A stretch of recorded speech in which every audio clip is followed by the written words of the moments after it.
After laying the foundation for her American dream, the only thing left was to look for love. She was a student that was doing awesome in the classroom, and she was working hard at her job. She was chasing her dreams. And then she met a guy who she thought was the one. They both worked very, very hard to get to where they were and to be successful. But on what seems like an ordinary spring night, she vanishes without a trace. Her parents are freaking out because this isn't like her. This is clear in their faces that something is wrong, something catastrophic. They obtained the last number that she had been texting with. I don't know what you want from me. Look, all we want is some information. As detectives piece together the facts, they learn of a love turned sour. Their relationship was tumultuous. They were arguing all the time. They fought all the time. She started to suspect he was cheating on her. You really think I'm stupid, don't you? No. I'm done. They know there has to be something bigger going on here. This is likely a matter of foul play. But can investigators rescue her before it's too late? It was time to check the trunk. They were afraid of what they might find. See what's inside.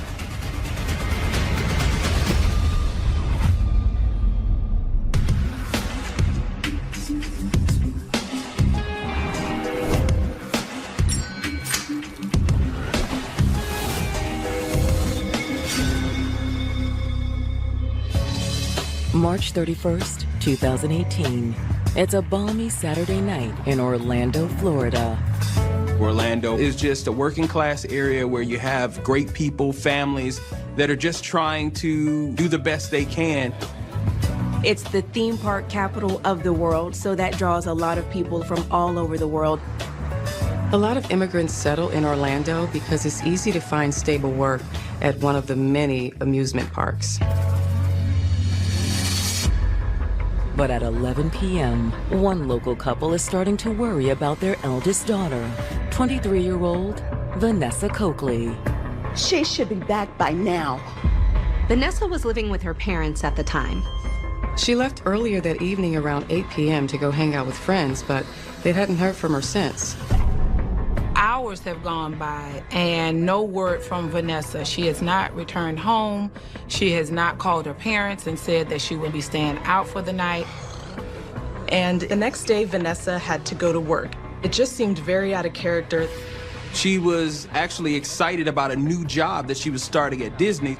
Vanessa is not someone who goes and stays out all night and does a lot of partying. She works hard.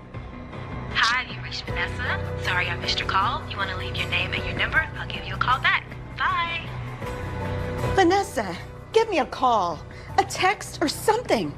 Let me know where you are. After several repeated calls, no answer from Vanessa, her parents said, okay, let's go to bed and maybe we'll figure out things in the morning. Maybe she'll be back in the morning. But the next morning, their concern only escalates. Vanessa still isn't home. There's been no contact from her, no trace of Vanessa. Honey, still no answer from Vanessa. Check your phone.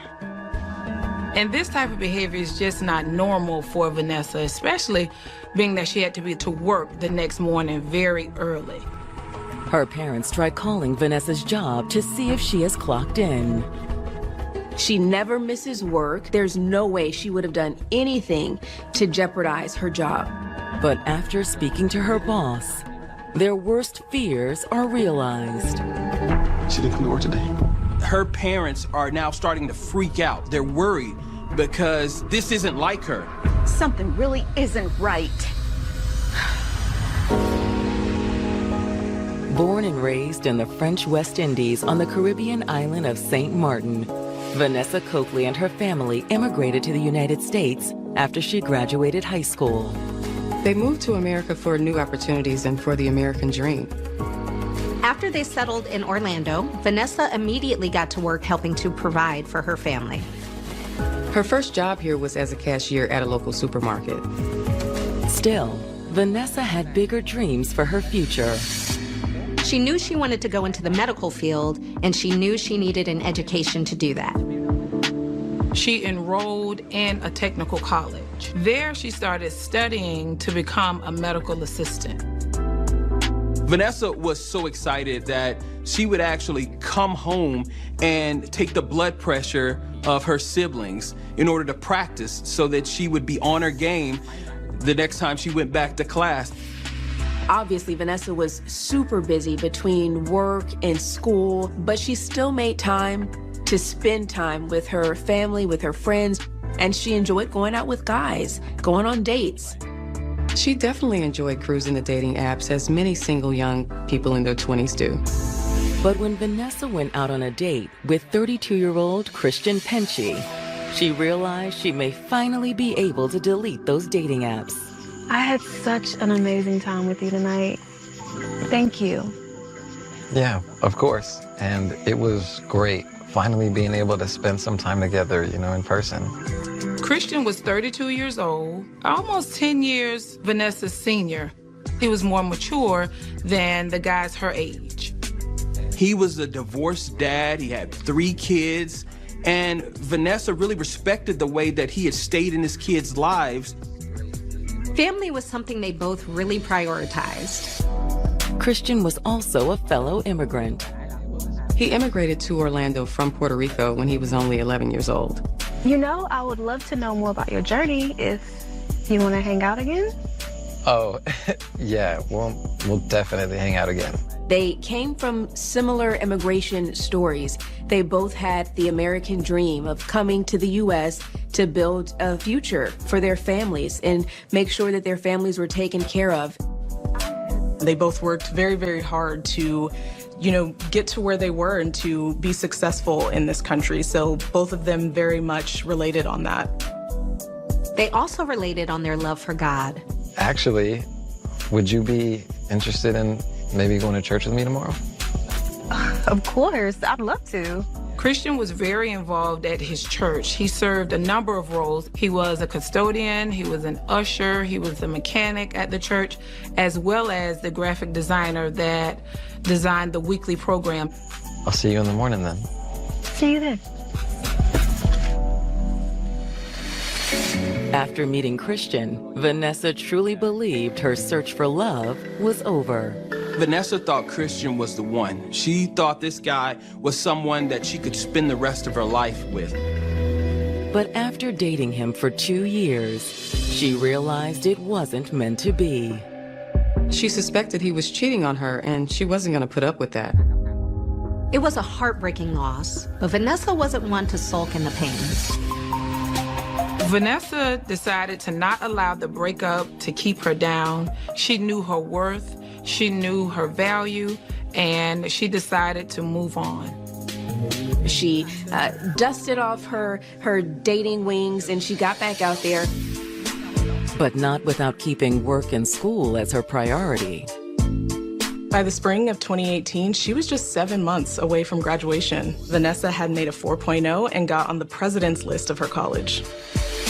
And as graduation neared, Vanessa secured an exciting new job to help pay for her tuition expenses. She accepted a position at a coffee shop at Disney World and was beginning to train for her new position. But now, Vanessa has seemingly vanished without a trace. She didn't come to work today. Her parents are freaking out because they don't know where she is. Something really isn't right. After 48 hours pass with no sign of Vanessa, her parents' concern reaches an all-time high. This is clear that something is wrong. Not just something is wrong, something catastrophic has happened.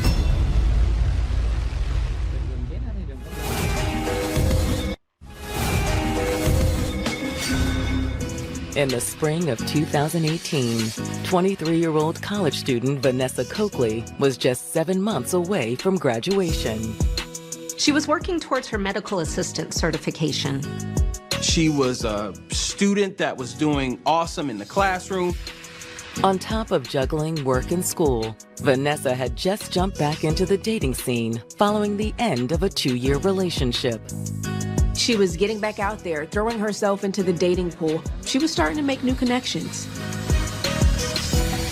But now, Vanessa has vanished, and her family can't contain their fears any longer. Around 5 o'clock in the afternoon on April 2nd, that's when Vanessa's family heads to the sheriff's office to file a missing persons police report. Family members tell investigators that they haven't talked to their daughter. They haven't seen her since Saturday at 8 p.m. when she left home. Did she say where she was going or who she was going to be with? No. And you tried calling her? Yes, multiple times. She's not responding to our text either. They told the sheriff's office that this type of behavior is completely not like their 23-year-old daughter. She lives on her cell phone. She always has it handy. She has never gone this long without checking in with her parents. This is totally odd behavior for Vanessa. We even tried calling her new job, and they haven't heard from her either. She would never be a no-call or no-show. Vanessa's parents knew how responsible Vanessa was. It was not like her to skip out on work or responsibilities. Vanessa's parents say they've been so desperate to track down their daughter that they've done some detective work of their own. Since Vanessa's phone is on the plan with her parents were able to reach out to the phone company to obtain the last number that she had been texting with. The number belonged to a man named Domingo Sandoval. But she's never mentioned his name before. He might be a friend from work or school. Vanessa's parents don't recognize that name, and they have no idea of the relationship that he may have had with Vanessa. Do you think you can find him? Maybe he knows where Vanessa is. We will work on tracking him down immediately. Detectives locate an address for Domingo in southwest Orlando and head to the home.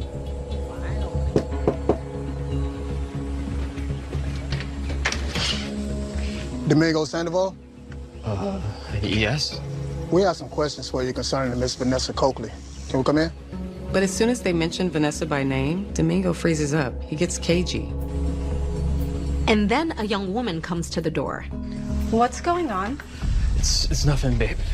I'll handle it. Okay.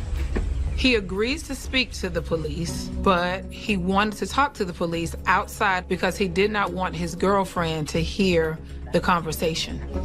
Detectives can't help but find this suspicious. I don't know what you want from me. Look, all we want is some information. After the investigators tell Domingo that Vanessa has been reported missing, he starts to get really nervous. Look, I barely know the girl.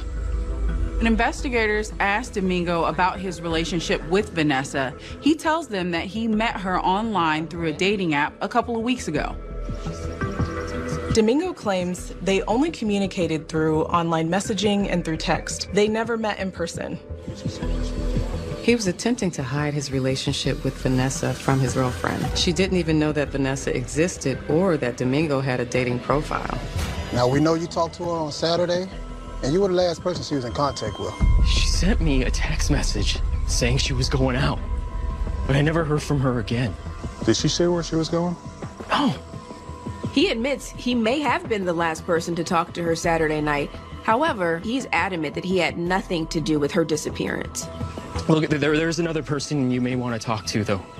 While he and detectives were talking, he mentioned that Vanessa had complained a lot about her ex-boyfriend, Christian Pinchy. Domingo claimed that Vanessa told him when she and Christian were dating, their relationship was tumultuous. They were arguing all the time, they fought all the time, and they broke up last year. The way she would talk about him, I don't know. It didn't sound like things were completely over to me. According to Domingo, Vanessa had recently told him that Christian had suddenly reached back out to her. And he was trying to win her back. And of all, Domingo was a local man who she met through one of her online dating apps. As investigators questioned Domingo about Vanessa's disappearance, he maintains that he knows nothing. However, Domingo says there's another man police should look into. Vanessa's ex, Christian Penchie. It didn't sound like things were completely over to me. He says that Vanessa told him Christian had recently reached back out to her, trying to get back together. Maybe she decided to get back with Christian, and that's who she went out with Saturday night. Look, I swear I had nothing to do with her disappearance. Domingo allows investigators to go through his phone. And as they're going through the text messages and calls, it seems like Domingo's story is adding up. The messages between Domingo and Vanessa seem innocent enough, and there's no reason for them to believe that anything he said wasn't true. The last two messages that Vanessa sent to Domingo were sent around 9 p.m. the day she disappeared. Vanessa sent a selfie and a text message that followed that said, if I don't respond, I'm out. The text messages also appear to confirm Domingo's concerns about Christian Penchie. Vanessa had been complaining to him about her ex-boyfriend, Christian. Vanessa's text wrote, he wants to get back with me, but I can't because I don't see him like that anymore. From everything they've seen so far, it appears that Domingo has been telling the truth. However, when they ask him to come back down to the station so they can download his phone records and he can give a formal statement, he does something that surprises them. All right. Look, man, I have answered all of your questions. Do I need to get a lawyer involved or something? He's starting to feel like he's a suspect. He tells investigators that he's been cooperative enough and that he refuses to go back to the station. While Domingo's behavior is suspicious, it's not enough to bring him back to the station by force. They still don't have a body or any physical evidence, so Vanessa's still just missing. And detectives are still hoping to locate her before it's too late. After learning about Vanessa's ex, Christian Penchie, and that he was trying to get back together with her, detectives want to speak with Christian firsthand. Could Christian have something to do with Vanessa's disappearance? But they quickly hit a dead end. He's not an easy guy to get a hold of. They do find a phone number, but when they called, no one answered. So detectives ask Vanessa's family to come back to the station to speak with them. Detectives were hoping that her family would have more information on Christian. So we didn't find Vanessa with Domingo, but he did let us know about a recent ex of hers, Christian Penchie. Do you know him? Yeah, we met Christian. They broke up about a year ago. Over the course of the relationship, Vanessa's family says they got to know Christian fairly well. Vanessa and Christian's relationship went on for 2 years. Even though they argued and they fought, they continued to stay together for a while. The couple officially broke up in 2017. As for the reason for their breakup, loved ones say it was the result of infidelity in the relationship. Christian, have you seen my phone? No, baby, I haven't.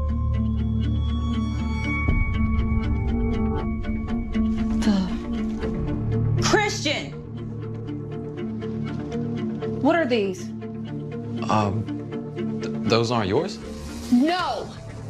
Vanessa started to suspect Christian was cheating on her, and she wasn't the type of person to put up with something like that. Who is she? Babe, what do you mean? She was a no-nonsense person. She was not going to tolerate cheating. So she decided to leave the relationship. You really think I'm stupid, don't you? I'm done. Wait, Vanessa! Wait! Do you think that maybe she was going to meet with Christian on the night that she disappeared? It's certainly possible. After speaking with Vanessa's family, detectives are determined to speak with Christian as soon as possible. Do you know where this guy lives? The address on his license and registration is no longer valid. He was living in an apartment complex in South Orlando. They learned that Christian had been staying at a motel that had turned into a condominium complex. She's able to provide detectives with the name of the apartment complex, but she doesn't know the specific apartment number. Detectives head to the location in search of Christian, hoping Vanessa is there with him. It's possible that she was ashamed of getting back with her ex and didn't want anybody to know about it. Maybe they were both laying low until they figured out their relationship. When detectives arrive, they make contact with the apartment manager. We're looking for someone named Christian Pinchy. Does he live here? It's not ringing a bell, but let me check my records. Unfortunately, the apartment manager isn't able to give detectives the information they're hoping for. The manager didn't find any record of Christian Pinchy living there. We do have some tenants who are currently subletting their apartments. My coworker Mike has that information. He'll be in later this afternoon. Okay, great. When he gets in, can you have him give me a call? Absolutely. All right, thanks. At this point, detectives are running thin on leads and short on hope of finding any trace of Vanessa, until her family makes another crucial discovery. Hi, Mr. Coakley. Around 6:30 p.m. on April 4th, investigators get a call from Vanessa's father. He says they had just found Vanessa's car abandoned in an Orlando parking lot. Okay, we'll be right there. When investigators arrived to the parking lot where Vanessa's car was found, they realized that it's right around the corner from her college. In the front seat, they are able to find Vanessa's book bag containing her school ID as well as her school books. Fortunately, there doesn't appear to be any blood evidence or any sign of struggle in the vehicle's interior. But after investigators finish searching the interior, there's one more place to look. So far, they hadn't discovered anything that really stood out, but now it's time to check the trunk. Investigators are scared of what they might find. Let's see what's inside.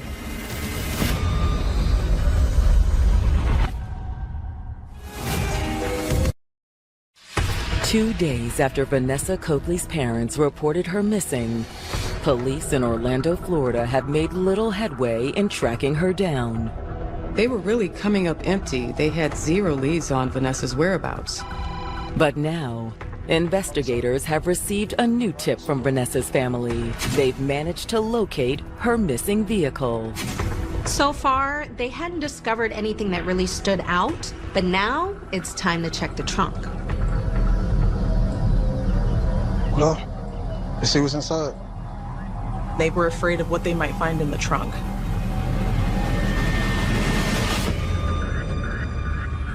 When they pop it open, they don't find any signs of Vanessa inside. However, they do find other evidence in the back of the vehicle. Vanessa's purse was found in the trunk, containing her credit card and her debit card, as well as her passport and other ID cards. Although Vanessa is still nowhere to be found, locating her belongings places an ominous cloud on the investigation. This is more evidence that this is likely a matter of foul play. Because why else would she abandon her ID card, her purse, and her money? They know there has to be something bigger going on here. And the longer they go without finding her, the worse that feeling gets. Just then, Vanessa's father returns to the scene. He says he may have uncovered another important clue. Yeah. My youngest daughter just called. She found something. Information from Vanessa's phone. Vanessa's sister was able to log into the family's shared Google account and able to pinpoint Vanessa's last known location. The phone stopped transmitting on exactly 11:59 p.m. on the night of March 31st, just a few hours after Vanessa left her parents' home.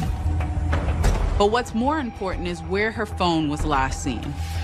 The condominium complex where police believe Vanessa's ex-boyfriend Christian was last living. This once again points them in Christian's direction. It's an amazing lead. Thanks. The family truly was an invaluable resource in this case. Armed with this new lead, investigators head back over to the apartment complex. It's about a half a mile away from the location of her car. Hey, detectives. Mike just got here. Mike! Hey, detectives. How are you? I just took a look at our sublet records, and I'm not seeing the name Christian Pinchy anywhere. Is there a possibility that he goes by a different name? Not that we know of, but do you mind if we look around and speak to some of your other tenants? Yeah, sure, no problem. Thank you. Detectives are determined Christian lives somewhere in the complex and has been subletting his unit under the table. They started knocking on doors and talking to neighbors and showing them Christian's picture. Yes. All right, sorry to bother you. Can we ask you a couple of questions? Sure. We're looking for this man. His name is Christian Penchy. Have you seen him around here? Yes, he lives right there. One neighbor immediately recognized Christian's picture. She says he lives next door to her. She hadn't seen him for a few days. The last time she saw Christian was on the morning of April 1st when he was loading a small TV into the back of his car. Good morning, Christian. Oh, hey, good Hi, morning. you need help with that? No, I'm okay, thanks. Okay. But I haven't seen him around here since. What about this woman? Nope, never seen her before. She has not seen anybody coming or going from his apartment since that day. Despite what Christian's neighbor says, they check to see if Christian is home. When police knock on Christian's door, there's no answer. So police set up surveillance and wait for him to return. However, as the hours go by, it seems less and less likely that Christian is coming back anytime soon. As day turns to night, impatience begins setting in for detectives. Investigators were fearing that Vanessa could be in imminent danger. They needed to get in quickly. So the next day, they obtain a search warrant to enter the unit without Christian. Immediately upon entering the apartment, it's clear that something is wrong. They're hit with the smell of decomposition. For 3 days, Florida police have been investigating the mysterious disappearance of young college student and Caribbean native Vanessa Coakley. Now, new evidence has led them to the apartment of her ex-boyfriend, Christian Penchy. Immediately upon entering the apartment, it's clear that something is wrong. They're hit with the smell of decomposition. The smell leads them back to the bathroom. And in the bathroom, they discover what they've been dreading all along. Vanessa is buried face down in the bathroom under a bunch of blankets. It's clear Vanessa's death was the result of foul play. Gunshot wound. Vanessa's death was no accident. They were able to see that she had been shot in the head and left to die. Based on the level of decomposition, investigators believe that Vanessa was killed on the same night she left home, which means she's been dead in Christian's apartment for almost a week. You can tell CSI to come in. We found her. As tragic of a discovery as this is, detectives now feel confident that Christian Penchy is Vanessa's killer. They just need to find him. Investigators searched Christian's apartment from top to bottom, but there is no evidence that could point to where Christian may have gone. But since he took the TV with him, detectives have one idea on a possible way to track him down. Maybe he pawned the TV to make some quick cash before going on the run. When investigators check local pawn shops for their recent transactions, their hunch pays off. Just a few hours before Vanessa was reported missing by her family, investigators are able to determine that Christian made some sort of transaction at a pawn shop. And it wasn't a TV that Christian had pawned. In fact, it was a .38 caliber handgun. Detectives don't think this is just a coincidence. Investigators are confident that this gun is the one that was used to kill Vanessa, so they immediately seize it and take it in as evidence. But investigators haven't gotten any closer to tracking down Christian Penchy. They have officers scouring the city for him as detectives continue to search for leads. And it turns out police aren't the only ones looking for Christian. Police get an unexpected call from Christian's brother, Marco, who lives out of town. He's trying to file a missing persons report for Christian since he hasn't spoken to him since April 1st. The officer I spoke to said he could help me with locating my brother. Marco goes on to say he's worried about his brother because he's been going through a lot lately. He was recently fired from his job. Marco also knows that Christian bought a gun a few weeks earlier. And based on his recent depression, he's afraid that his brother could have done something to hurt himself. Marco says he has been looking everywhere for Christian, and is convinced something terrible has happened. We're looking for him, too. Why? He's wanted in connection to a local homicide. You mean, you think he killed someone? Marco has no idea that his brother is suspected of committing murder. He says this is completely out of character for Christian. Are you sure? Yes. His ex-girlfriend's body was located in his apartment. Well, we'll keep searching for him. But if you find out anything, you'll let us know, all right? Yes. But before police can search any further, they receive copies of Christian's most recent transactions from his bank. Once investigators get their hands on Christian's bank records, they get a crucial key to finding him. They find a transaction on April 2nd that stands out to them. He bought a plane ticket to Puerto Rico. As far as Vanessa and Christian, we have two people who bonded over a few things that they had in common. But we have a major age gap in this relationship.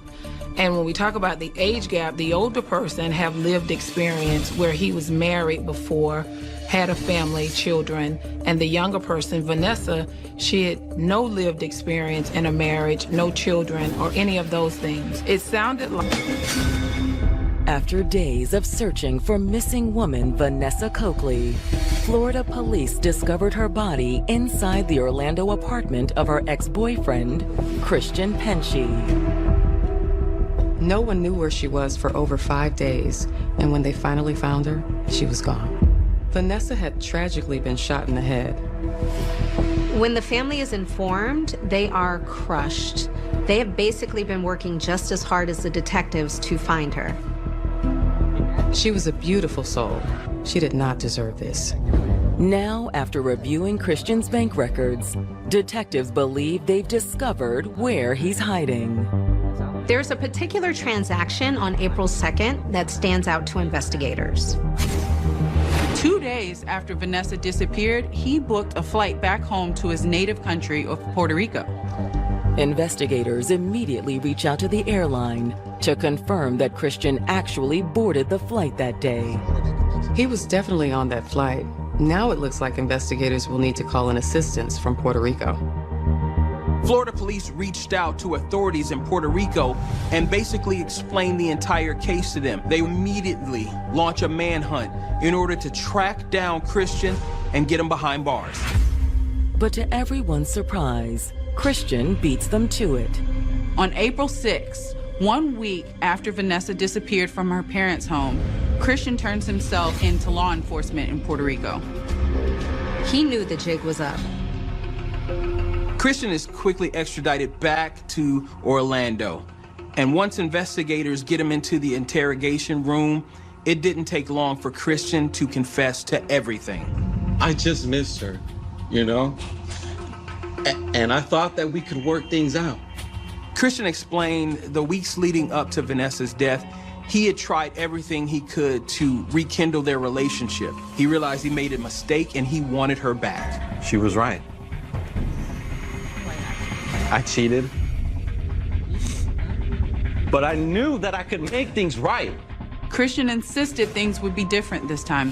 However, Vanessa wasn't having it. Despite Christian's efforts, Vanessa was reluctant to get back with him. Wasn't sure if she could ever trust him again. She was also interested in where things might go with Domingo, who she didn't realize was a cheater too.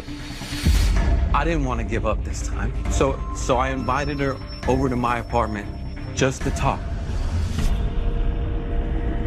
And when he invited her to his home on the night of March 31st, she reluctantly agreed to join him. Hey, thanks for coming, Vanessa. Really means a lot. You're welcome. They talked for a while, and at the beginning, things seemed to be going well between them. But before long, an argument broke out. What did you want to talk about? Come on, Vanessa, it's straightforward. I've been asking you just for another chance to make things right. You're not listening. Christian, I'm done. Vanessa was still harboring some resentment around what had caused the breakup. She wasn't interested in giving him a second chance at a relationship with her. She was standing firm. I've told you I'm different. I do not believe you, Christian. I don't. But I need a minute. no, wait. No. Christian said that the argument escalated and Vanessa went into the bathroom to be alone. And that's when he felt an overwhelming sense of rage come over him. And I just couldn't calm myself down.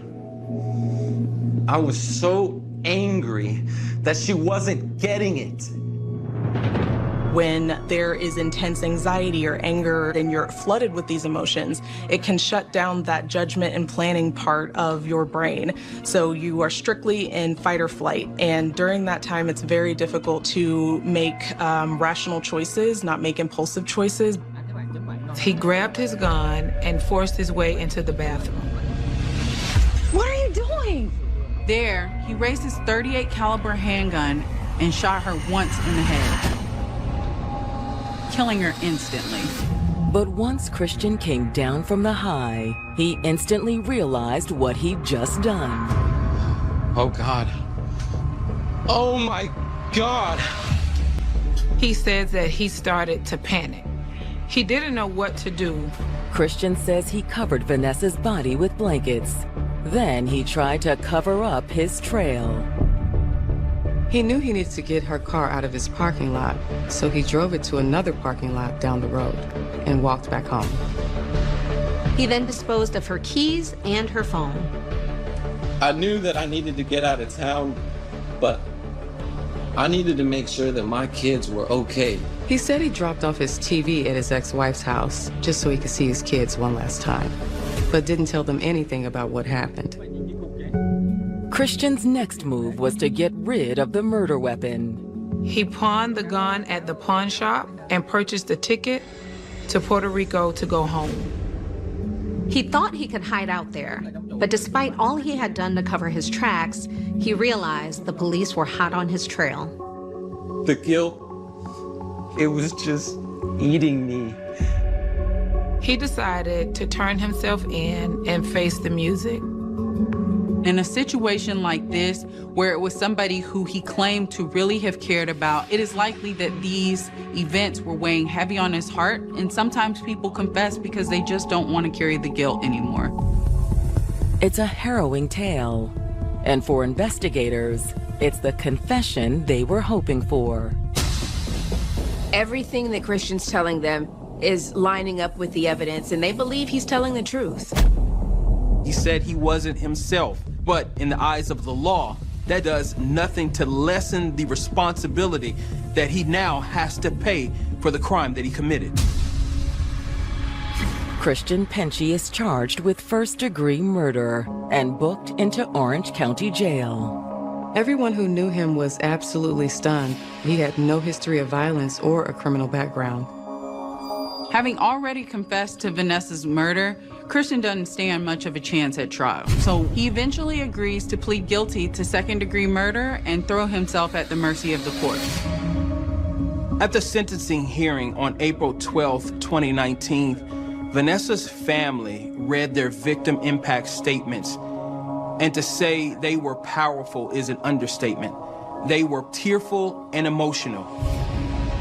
This was a girl who was deeply admired by her friends, by her family, and you could tell that it really left a negative impact. It left a void in the family. Christian also offers a statement of his own. Christian's statement was, "I am sorry. I am deeply sorry. It wasn't me. It was something out of the ordinary." He claimed he was under the influence of some kind of drugs, but he never specified what kind of drugs he had taken. Will the court show him leniency? When the judge handed down the sentence to Christian, he threw the book at him. He didn't show him any mercy. The judge sentences Christian to life in prison, and Christian must serve 25 years of his sentence before he's eligible for parole. While the conviction brings, I'm sure, a little bit of closure for Vanessa's family, there's nothing that will bring their daughter back. She was doing everything right. She just fell in love with the wrong person who for the majority of their relationship, didn't even hint at any signs of violence. So she had no way of knowing that he was going to go from 0 to 100. And he was not ready to just let her go. And when she was able to stand in her truth and be honest about where she was emotionally, he could not take that rejection. This case is truly a tragedy. You have a young woman who was a hard worker. People describe her as an amazing person, an awesome friend. She was destined to do some awesome things, but now that won't ever happen.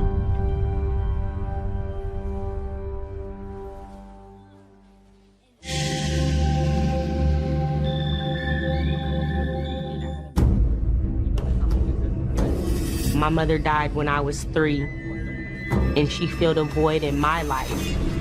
And we got woke up to that loud, seemed like just loud, door knock. And I heard my granny give that treacherous scream that comes from a mom. The window of the driver's seat was down. They also see a woman slumped over. There's blood near her head. She was sitting in the car with her head resting on a pillow, as if she was making herself comfortable. He was very flashy, very...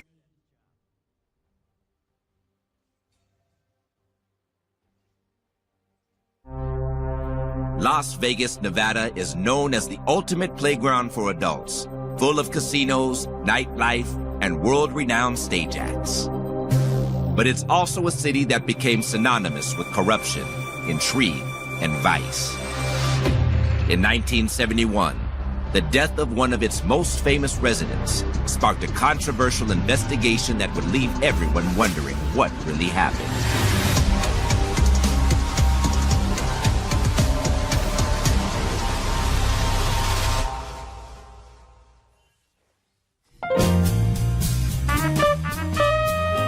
The Las Vegas Strip is one of the most iconic and recognizable locations in America, lined with storied hotels and casinos. In recent years, Vegas has attempted to shed its image of debauchery for something more family-friendly. But during the 1960s, it was a hot spot for entertainer, casino, and hotel in 1946, and the mob soon took over. It was definitely a mob town. It was their playground. And that's why they got all these great entertainers, because they control almost all the nightclubs in the country. They could afford to pay these nightclub entertainers what you would pay a movie star, because they had not only the ticket sales, but the subsidy from casino gambling. This was the perfect setting to see them running portions of the boxing industry. Boxing is very lucrative, first of all. That's one of the reasons why the mob gets involved. But secondly, I think that just maybe boxers are attracted by mob guys, and mob guys are attracted by fighters. Up until the 60s, Madison Square Garden was the main stage for professional boxing. But it would find a new home 2,500 miles away in the desert of Nevada. Some of the casinos put up money to host this heavyweight championship fight in Las Vegas in 1963, the first title fight ever held in Las Vegas. For a city built on gambling, boxing was a perfect match. The casinos soon took control, inventing the phenomenon of big-budget title fights. And in December of 1969, there was a lot of money riding on the highly anticipated comeback match for ex-heavyweight champion Sonny Liston. Sonny Liston was considered the Mike Tyson of the 1960s. Sonny Liston is my idol as a fighter. He had to beat all the best contenders to get the people to take him seriously, to accept him. Only 2 minutes and 22 seconds have elapsed. He did it on effort alone. December of '69, takes a fight with Leotis Martin here in Las Vegas. About that, everybody thinks he's going to win. But no one could have predicted that it would be the beginning of the end of Liston's complicated and tumultuous life story.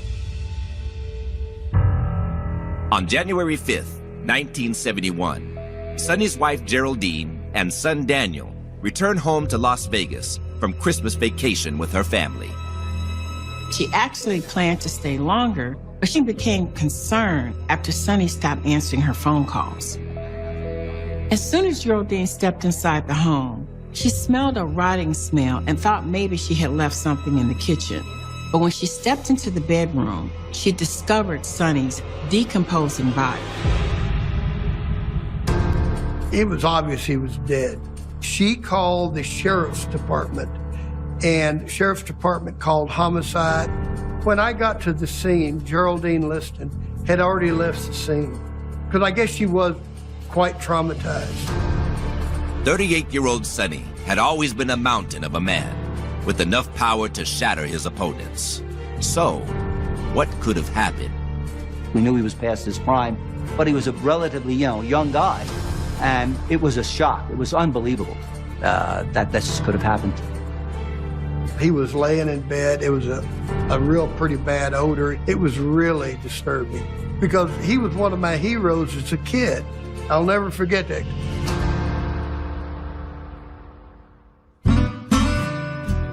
Charles Sonny Liston was born to a family of sharecroppers on a cotton plantation in Arkansas during the Great Depression.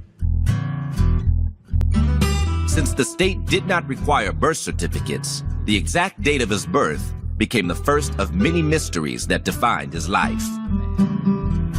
There's some question about his actual birth date, whether it was 1932 or a couple of years before. But either way, we know that Sonny Liston was born essentially during the Great Depression. Liston is born in tragedy. I mean, from the beginning, born to, a large tenant farming family in rural Arkansas. I mean, the likelihood that which you're able to meet your full potential, the odds are just so far against it.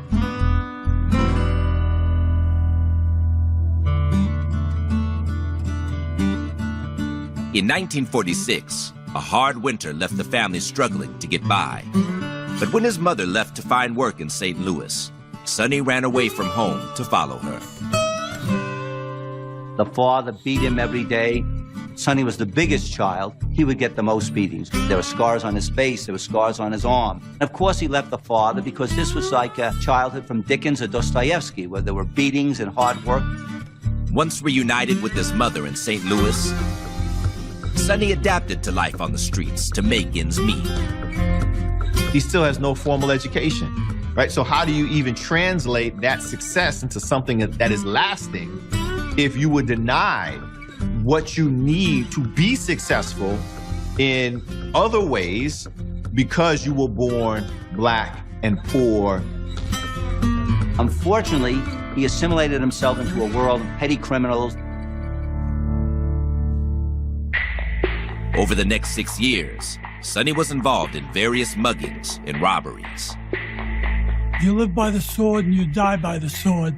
And in them days, there was a lot of tough guys out there, and you get yourself in trouble real easy. 24 arrests in St. Louis, and then he catches the big case. Arrested for essentially strong-arm robbery. And he gets sent to state penitentiary. While behind bars, 20-year-old Sonny finally discovered his true calling. There was this notion that the way to rehabilitate young men was through boxing, through this sort of physical competition, exert yourself, right? And that this is the way to teach discipline, and Liston thrives. Liston's involvement with boxing while he's in prison creates for him, for the first time in his life, real opportunities for upward mobility. He had these great attributes that were there for boxing. He was about 6'1", which is big for the time, but his hands, his fists, which you make your living with in boxing, were disproportionately large. He had an extremely long reach to go along with his physical size. And he had a killer instinct, second to none, and a natural punch. It wasn't long until the mob came calling. After 2 years in prison, the mob heard about Liston and pulled some strings to get him paroled early. When he comes out, he assimilates into the mob and the gangster world. Under control of the mob, he quickly rose through the amateur ranks, winning his first Golden Gloves title in 1952. He was a brute, a great jab, maybe the greatest of all time. Liston was the ultimate intimidator. He would take his robe off and was heavily muscled, and he could punch. He could punch hard. He could knock you out with a jab. Foreign guys, they would have had to pay them extra to get in the ring with him because he would just hammer them. You went in with Liston, you put your life in your hands. They thought that, and I thought also, that I could beat Sonny Liston. I wound up with 71 stitches, a broken nose, and a broken left cheekbone. Sonny was unstoppable in the ring. But when he wasn't boxing, he couldn't stay out of trouble. Less than 4 years after being paroled from prison, he was arrested for fighting with an officer over a parking ticket. Police officer comes up, begins to harass him, and it escalates. Liston ended up breaking the leg of a policeman. It was, a felony. Sonny was going away. Sonny spent the next 9 months in jail. After his release in 1957, he decided to change his life and married his girlfriend, Geraldine Chambers, in St. Louis. Geraldine offered this positive force. She offers a degree of comfort constantly, this degree of love that is really kind of an anchor for him. With Geraldine by his side, Sonny continued to succeed in the boxing world. Just rolled through the division like a gargantuan steamroller. Every single contender in front of me just blew out of it. By 1962, Sonny had earned the right to face heavyweight champion Floyd Patterson. The fight lasted only 2.5 minutes. But no matter how well Sonny performed in the ring, boxing fans hated him for his ties to crime. And he was the champion that nobody wanted. I remember my boss came up and said, I still don't like him because he didn't come out of prison. He had everybody rooting against him. He never could quite get anybody else to see what he had accomplished. That's the tragedy of his life. So I think there's something in Liston that just says to hell with it. No matter what, he can't please the public. He remains a pariah no matter what happens with him. In 1964, Sonny faced a new challenger, a hero of the Rome Olympics named Cassius Clay. The two would fight twice that year, and both bouts were controversial. But I thought Liston was going to beat him. I thought Liston hit too hard. In their first match, Sonny was accused of cheating, but Clay still managed to win. The rematch took place 9 months later. By then, Clay had changed his name and his image. He goes into the rematch, claims now Muhammad Ali, with a group that is perceived as a racist group. The Nation of Islam. There begins to be a little bit of a turn in terms of the appreciation of Liston. People who were like, wait a minute, maybe Liston ain't that bad after all.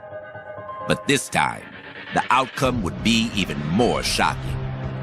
He knew the only way he could beat Ali would be to knock him out, and the only time he could do that was early. So he chased him, and he threw jabs to set up the right hand, and he missed him. He's off balance. Ali brings the hand down and chops. Liston goes down with what people would call a phantom punch. Most people thought he was throwing the fight. The punch and the fight would live on in infamy and cement the public's negative opinion of Sonny.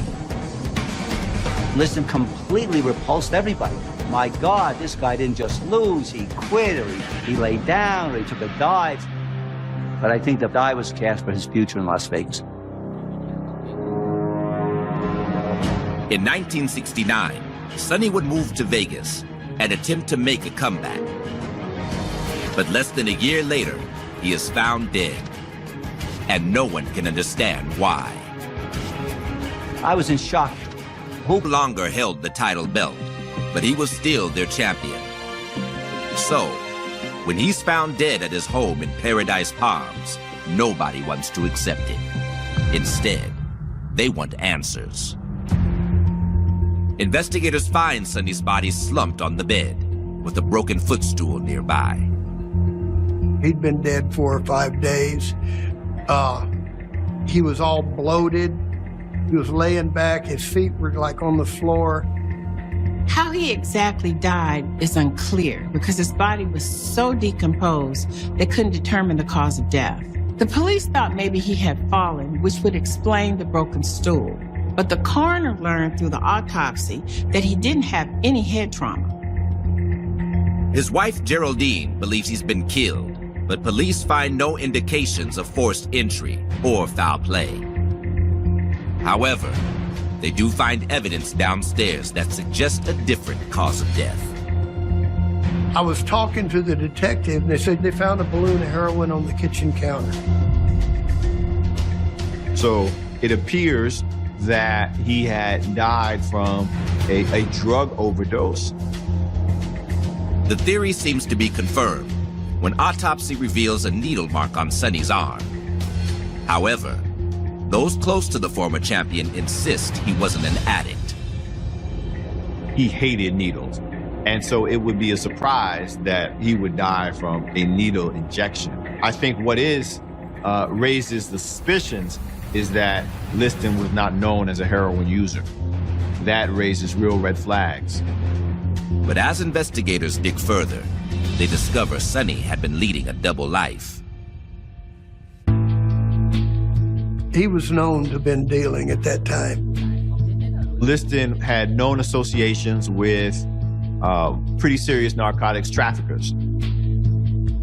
Sonny Liston was influenced by the mob early in his career. Very tough people, and it's tough to get away from people like that, and it was especially tough in them days. It's unclear how long Sonny had been involved with drugs, but it seems to have spiraled out of control in 1969 as his boxing career slips away. After a hard loss in December of 1969, Sonny lands what would be his final fight against legendary Chuck Wepner. We had 9,000 people in the Jersey City Army, which... They had a search warrant for this house. There were 3 people there, and it was Earl Cage, whoever the other guy was, and Sonny Liston. My lieutenant went to Sonny and said, "Look, we're all friends here," and he took Sonny out of the room. They hauled the other 2 to jail. Sonny got to go home.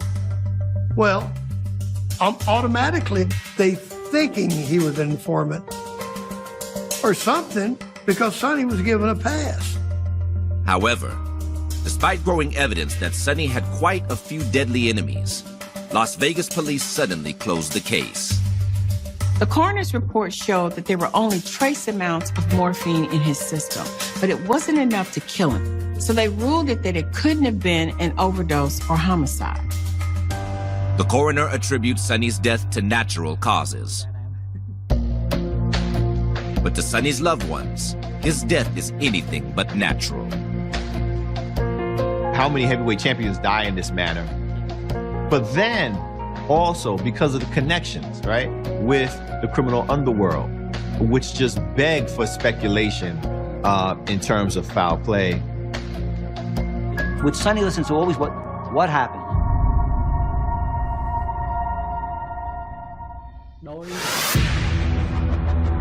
The mafia's involvement in boxing started in the 1940s. Attracted by its money-making potential, Frankie Carbo, a killer for the Lucchese crime family, began to take control of the sport by managing the careers of young fighters with potential. For a good part of boxing history, boxers have had their careers managed by individuals from the world of organized crime. Oftentimes, these boxers had no other choice but to associate themselves with these underworld figures. If they wanted to pursue a career in their sport of choice, there was often no other avenue to try to become a successful boxer. Sonny Liston was one of the best examples of this. And some people think that that relationship is what ultimately led to his death. On January 9th, 1971, a funeral is held for Sonny Liston at the Palm Mortuary. It's attended by an overflow crowd, including casino owners, car dealers, showgirls, and mobsters. From birth to death, there was never a road for redemption for Liston, just a road to perdition. It is truly an American tragedy. Sonny's loved ones are convinced of only two things. He didn't die of natural causes, and he didn't inject himself with heroin. Sonny was deathly afraid of needles, and they discovered a needle mark on his arm. And those that knew him well suspected that if there was a needle mark, somebody else was behind it. It seems possible that Liston's drug connections got him killed, but others believe it happened on the orders of a much more powerful enemy. There was a big casino operative named Ash Resnick who came out of New York originally. He was a mainstream gambling. Resnick's name has been thrown around as being involved in his death. Ash Resnick is sort of the organized crime connection for Sonny Liston in Las Vegas. Resnick is the one that sort of sets him up in that nice house. Resnick is also the one doing what organized crime does, right? Fixing fights. Days before Sonny's death, he and Resnick were seen having two public arguments, one at the Stardust nightclub and the other at the Thunderbird Casino. Witnesses at the time described these incidents as violent. Nobody knew for sure exactly what they were fighting about, but they definitely had ideas. They did have a falling out. I heard stories, but never anything I believed. Is it possible that Sonny Liston ran afoul of Resnick and Resnick, said, nope, this is not gonna fly, we're gonna do something? Absolutely. Over the years, Sonny and Ash had made a lot of money from boxing, but some questioned exactly how they made it. You have the criminal element. Yes, you have somebody who's known for participating in fixing fights. Yes, you have somebody who's dabbling in that world to make money. A recent fight against boxer Chuck Wepner may have sealed Sonny's fate. Some say he was supposed to throw the fight with Chuck Wepner, but just couldn't do it. The theory was that Ash Resnick and a lot of other mobsters had lost a lot of money betting on that fight. I wish somebody had told me that. Maybe I should have said to him, hey, Sonny, what are you doing? You're supposed to have thrown this fight. I never heard that story. Resnick had also been the promoter for both of Sonny's controversial matches with Muhammad Ali. As Sonny's manager, Resnick claimed he lost a lot of money, but it was later discovered that he'd actually made millions.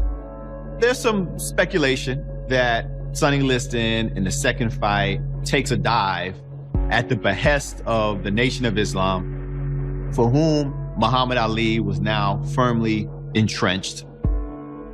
Ali could retain this title in exchange for a percentage of Muhammad Ali's earnings going forward.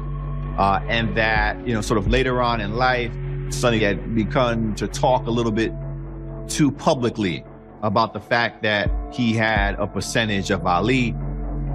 The outcome of the first Ali-Liston fight was controversial, but the second is considered one of the most suspicious in boxing history. Clearly, you look at the tape, he gets hit, but the question is, does he get hit hard enough, to warrant being sprawled out on the ring mat like he was? For me, the big question wasn't why he went down. What might intrigue me is, why isn't he getting up? And what makes it worse, Ali won't go to a neutral corner because he's standing over him, and Ali knows what's going to happen. He says, get up, sucker. They'll say it's fake. Get up, get up, get up. And Sonny, I'm not getting up. However, many in the boxing world say it's unlikely. There's stories that the Muslims threatened him, that the mob threatened him, that he made big bets on himself, that everything happened. But why? Why would he do that when the only identity he had, the only segue into real society, to something, was to be the heavyweight champ of the world? I mean, you got to do a lot of backbending and twisting. It's just too many layers.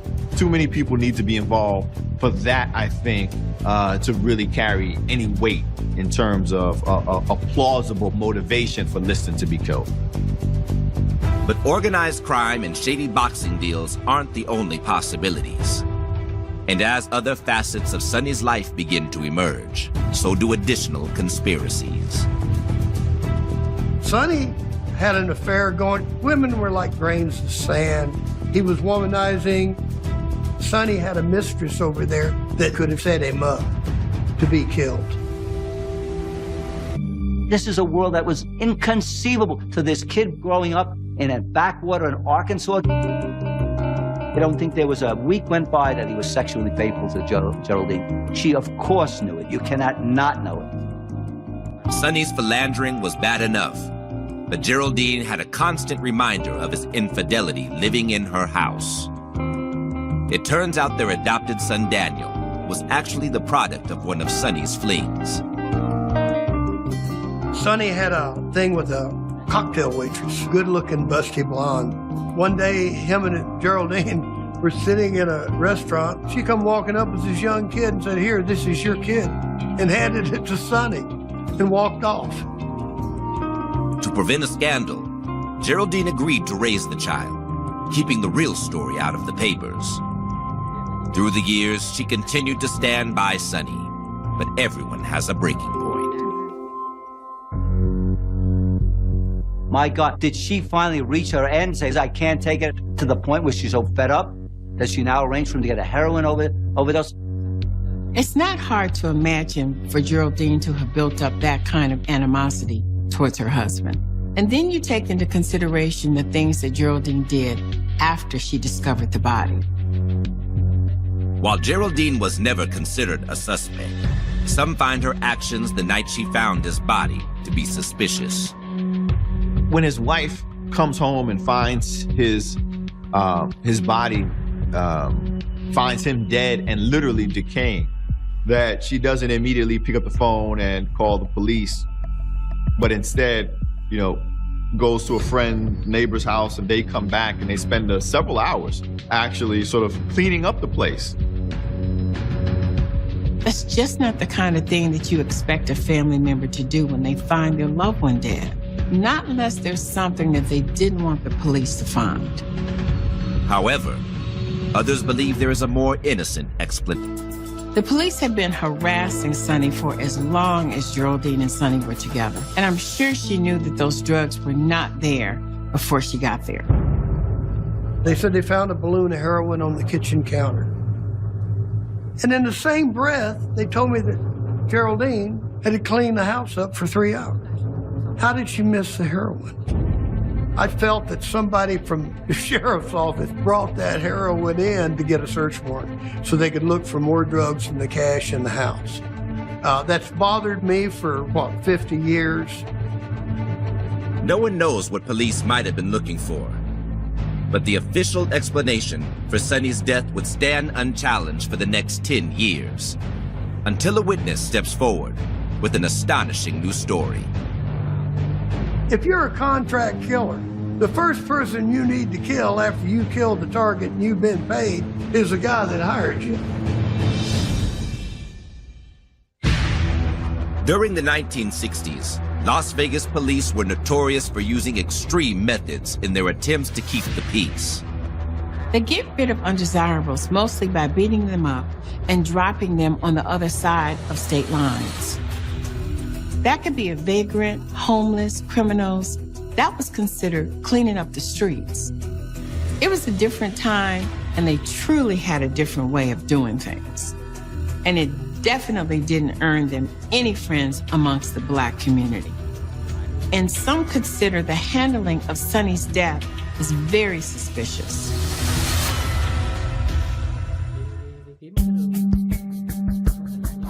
In the years following the death of ex-heavyweight champion Sonny Liston, the residents of Las Vegas continue to question the mystery surrounding the case. It could have been a drug user, it could have been an overdose. It also could have been somebody deliberately gave him a hot shot. The discussions about what happened and the speculation could not be silenced because everyone knew that there were people who had motivation as well as means to do Sonny Liston harm. Then on June 14th, 1982, a man named Erwin Peters walks into Las Vegas police headquarters with new evidence to share. Erwin Peters I had used as an informant in the 70s at the Las Vegas Police Department. And I always thought he was very reliable. He claims that the person that killed Sonny was an undercover detective that was actually at the crime scene. To their surprise, the man Erwin names as decorated former narcotics detective, Larry Gandy. He said I gave him a hot shot for $25,000 for Ash Resnick. That was his story. And he told him that we met at the Sahara Saloon. I'm not trying to make a case that Ash did this, but I will say, if Ash lost his temper and wanted some physical revenge, he had people who could do it for him. When they track Gandy down, he immediately agrees to answer the allegations. Anybody ever say I'm ducking and dodging? I'm not. I confront my enemies and I confront the truth. That's all you need in life. They said, do you know that you were accused of killing Sonny Liston? I said, I've never met Sonny Liston. I've never talked to Sonny Liston. They asked me about Ash Resnick, and if I knew him, I said, no, I've never met him. I never talked to him. I never had any dealings with him. According to him, Erwin had made up the whole story to set him up as a killer. Erwin Peters is one of the best con men I ever met, and that's why he made such a great informant for me. It seems Erwin had gotten used to the money he had made being Gandy's informant. That went away when the detective retired. But he might have come up with a new scheme to get paid. Erwin Peters knew that I had a little money. He knew that I had access to money because I saved. I'm a saver. He was burning through all of his proceeds from his illegal gains. And on drugs, he was just, you can't keep up with a heroin burner. And so he came to me wanting more money and I wouldn't give it to him. If Erwin Peters could have proved murder on me of Sonny Liston, it would have been worth thousands between the publicity and from Metro, and they do pay, believe me.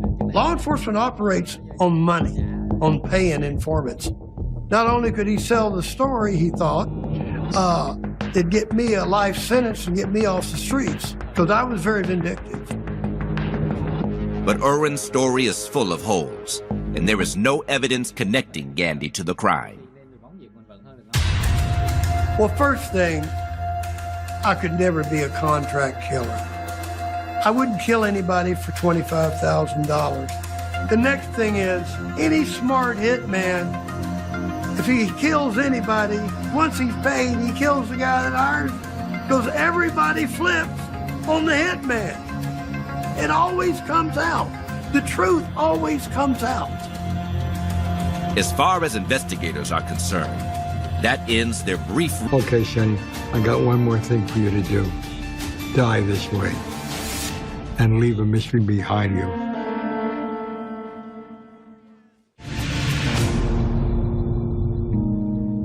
In the decades since Sonny Liston's mysterious death, many theories have emerged, but none have provided any clear answers. He's such a great enigma, and he was a great... Further light on Sonny's final days. According to the timeline, Liston was busy that week.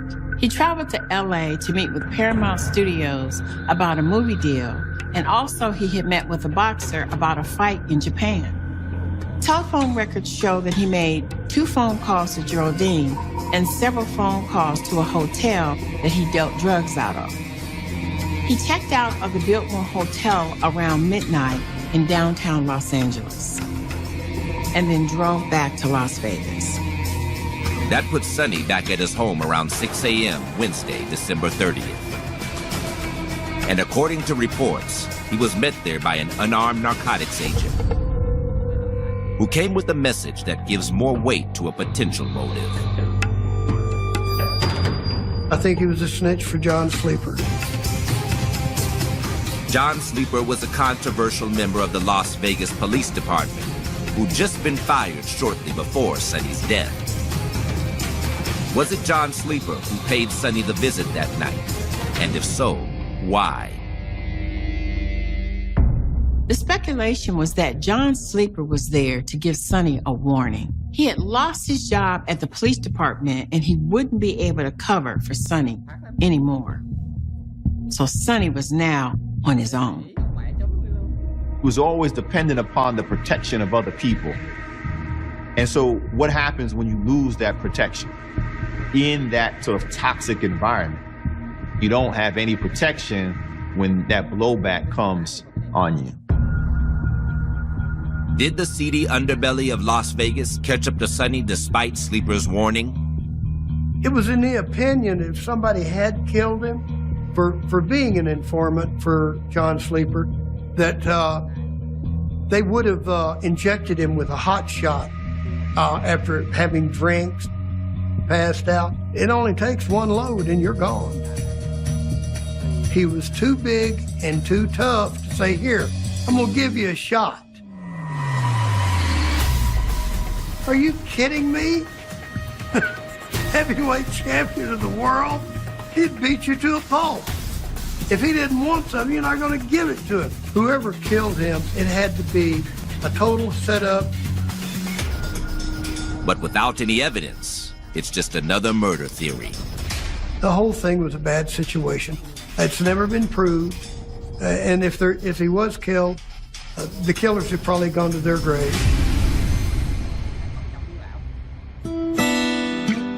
50 years after Sonny Liston's death, we are still searching for the truth. But the more time that passes, the less likely it is we will ever find out. There's always a question mark, but listen, he's just one of those interesting people that'll always be provocative for the public. He was anticipated to be the best heavyweight of all. That doesn't pan out. The great tragedy is he may have been able to turn them around, but he just didn't have the inner strength to do it. And he just fell back to really what he was, which is a guy with criminal intent from the time he was born and just never rose out of that. The money and the fame couldn't do it. Just wasn't strong enough to rise above it.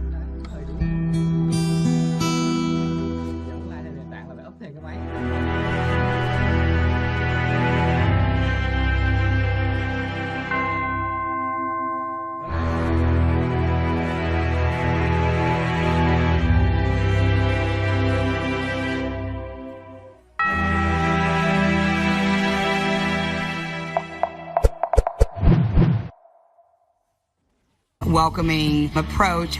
There's been a tagline for years about keeping Austin weird. You will see that plastered everywhere. So that's just the way this town's been for forever. Very laid back, eccentric kind of town. A lot of creativity. Of course, we're a college town. There's University of Texas, there's Concordia, Southwestern, got Houston-Tilton. On the east side, Texas State is right down the street. And so there is always something going on. The vibe has always had more of a progressive underpinning, although we have our share of issues as well. Austin prides itself on being a liberal city and a conservative state, but its history of segregation still casts a shadow over daily life. We are the product of a 1928 master plan from the city that said that all Black people would live on the east side of Austin. And while that was a long time ago, the residue of that still remains today.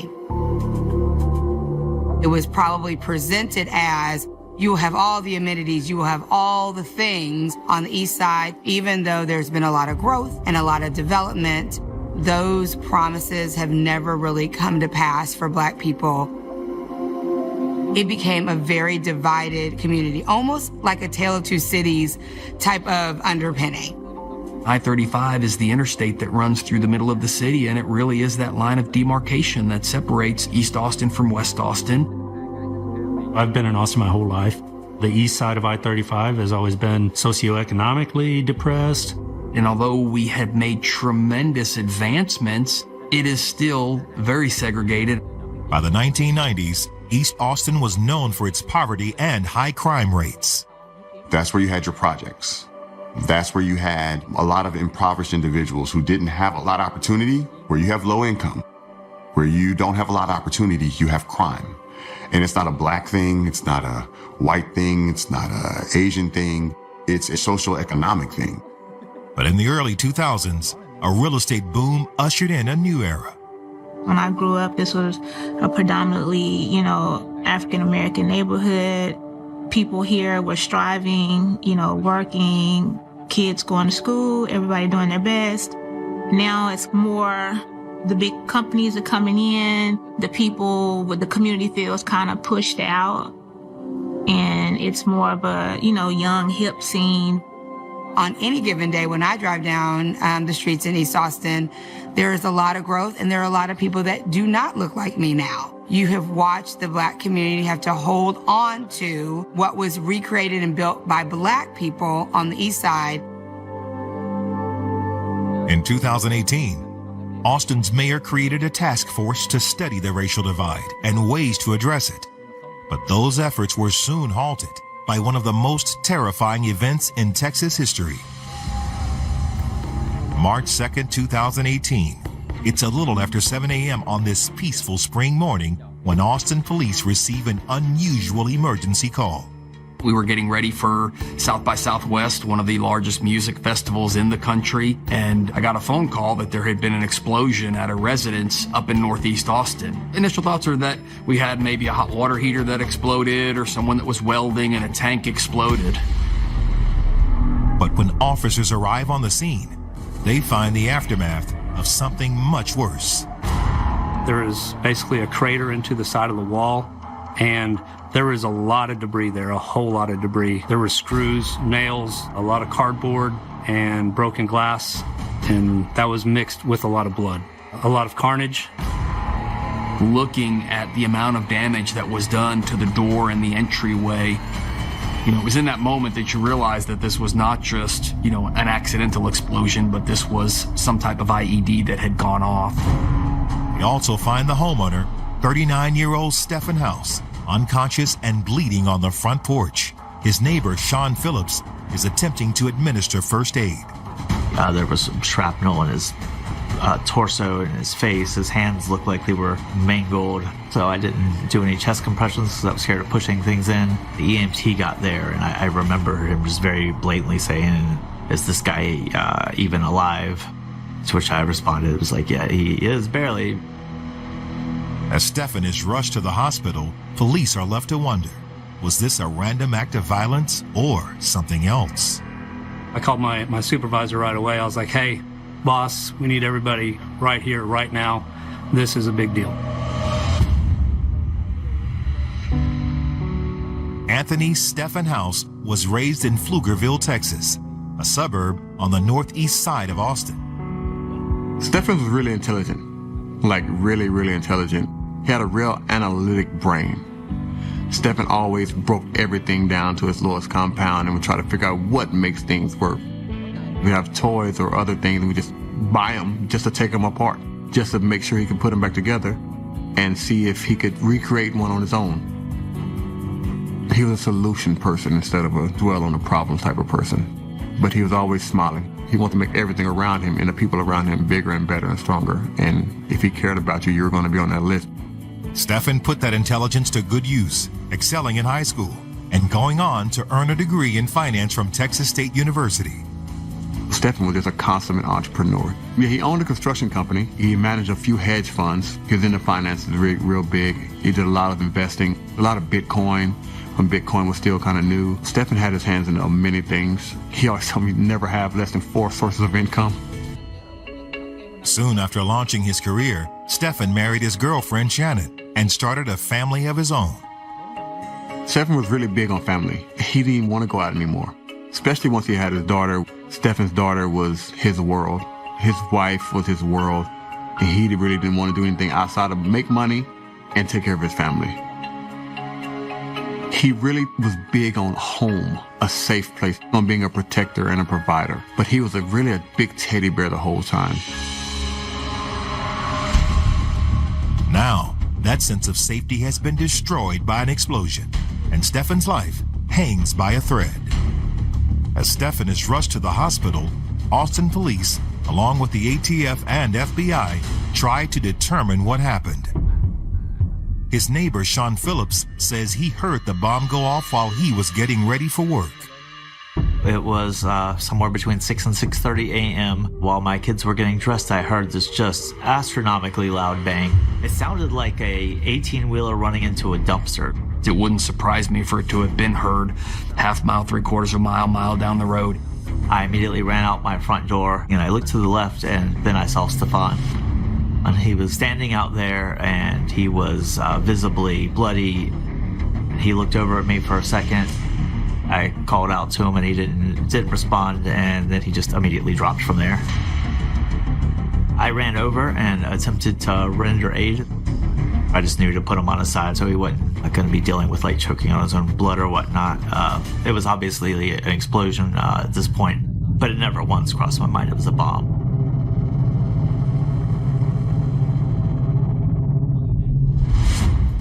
Bomb technicians sweep the area, but don't find any other explosives.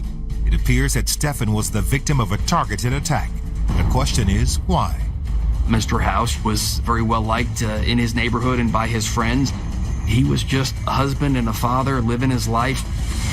There was no great big red flag as to why someone would want to cause this person harm or to kill him. And using a bomb to cause harm to someone is unusual. The debris that was scattered throughout the yard and the street, it definitely showed the power of that device that had exploded. It is an explosion, and it is rare, and because it does tie into more complex crimes, you have to figure out, is there a bigger picture here? What else could be going on? Police in Austin, Texas are investigating a massive explosion that left 39-year-old father Stefan House in critical condition.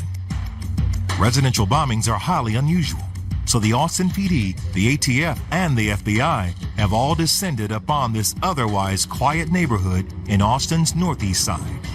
We are there to, one, look at the evidence and try to make a determination if we can figure out exactly what caused the explosion, and also to determine what evidence needs to go to our laboratory for forensic analysis. Then we started seeing some PVC pieces and then also little bits and pieces of galvanized pipe. So then at that point, we're like, okay, we probably had some sort of pipe bomb. Investigators also find pieces of cardboard scattered around the site, indicating the bomb was most likely disguised as a package. It was set up as a booby trap type explosive device so that it appeared to be a package that had been possibly dropped off by the mail service.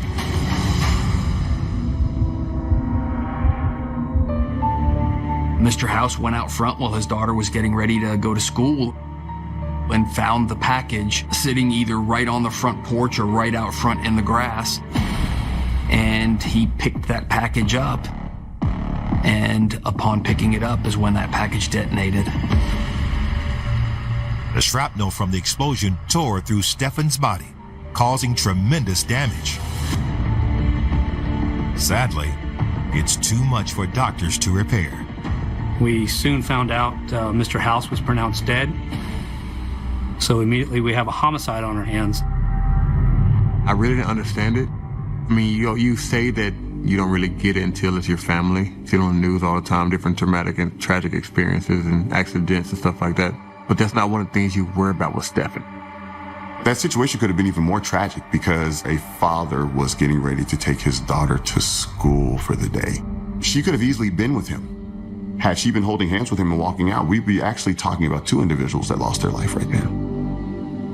While Stefan's family and friends deal with the tragic news of his death, investigators begin tracking the origin of the package that took his life. We got with U.S. Postal, found out if they had delivered any package. They have access to UPS and FedEx, and they checked with them, and no packages had been delivered there. That means the list of potential murder suspects includes everyone in the city of Austin. Right away, we're canvassing the neighborhood. We're knocking on doors, interviewing residents around there if they saw anything, if they heard anything. I need to ask you some questions. Okay. Other than just the explosion, we're recovering video, doorbell, and perimeter security camera footage. Somebody down the street, he has one of those Ring doorbells. Unfortunately, no one witnessed the bomb being planted, nor was it caught on camera. The fragments are sent to a crime lab for further study, but investigators know the likelihood of those providing a lead are slim. This person, we don't know, maybe has never had any involvement in law enforcement, maybe has never been on anybody's radar, and all the bits and pieces to explosive devices are tiny. It's not like you can just go and get fingerprints off of this pipe. We're going through the who, what, when, why, where, and how. One of the first things you do is you try to go to motive. Why would someone want this to occur? One theory is the bombing could be connected to a drug raid that took place at a different house in the neighborhood a few weeks before. And when we looked at the house that we had raided the weeks prior, and we looked at Mr. House's residence, they were very similar. They were both one-story structures. They both had, red brick. They both had a very similar pickup truck in the driveway. It was a stash house, and we recovered a significant amount of drug money. So maybe this was, in fact, retaliation for the stash house that we had taken down, and they just simply got the wrong house. Given Stefan's intelligence, investigators also consider the possibility he was the one who constructed the device. Early on, I think that's the two directions. He either built the bomb himself and was in the act of placing it or moving it, or it was a retaliation for a narcotics raid, and it was placed at the wrong house. There's no way Stefan would make a bomb, first of all. Bombs kill. Stefan wants to live. We knew he didn't do it to himself because his daughter was there. He was taking her to school. He would never do anything like that. What I believe from the beginning is nobody knew what happened. No one knew why he was killed. But it was the same week of South by Southwest. Everybody knows that's the largest event in Austin financially. So there were many celebrities and event goers pulling out of the event out of fear for their life, out of fear for their safety. Whatever the reason behind Stefan's death, law enforcement approaches it as an isolated incident, and they hold a press conference to reassure the public and South by Southwest talent and attendees that Austin is safe.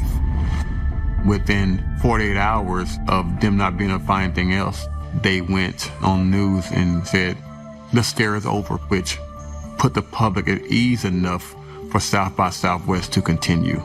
City officials are relieved when the next few days pass quietly. By March 11th, the streets of Austin are filled with tourists and entertainers. South by Southwest starts around the 12th of March. Hundreds of thousands of people coming in town. There was nothing in that moment that would lead you to believe that this was going to be what it became. But just 10 days after the first bombing, the city is shaken by another explosion. EMS, please! I've got my head. Something exploded. On March 12th, a second bomb went off, and that completely changed our mindset. It sent shivers up our spine, like we've got a big problem and we need to... As news of the bombing sweeps through Austin, for those on the city's east side, the method of the attack struck a particularly raw nerve, and many in this predominantly black part of town had already begun to fear the worst, even if few folks were saying it out loud. Why would we not think it was steeped in hate and white supremacy? I mean, to me, that is an absolute natural response, and the heightened sensitivity about fear is not unfounded either.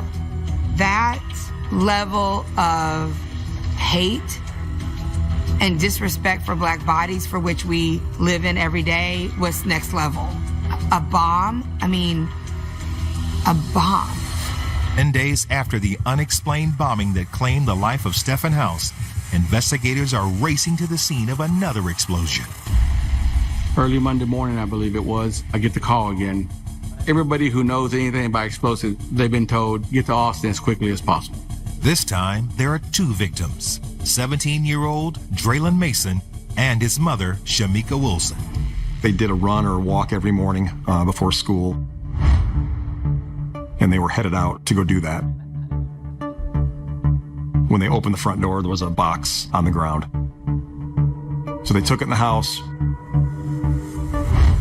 opened it up, and it immediately exploded.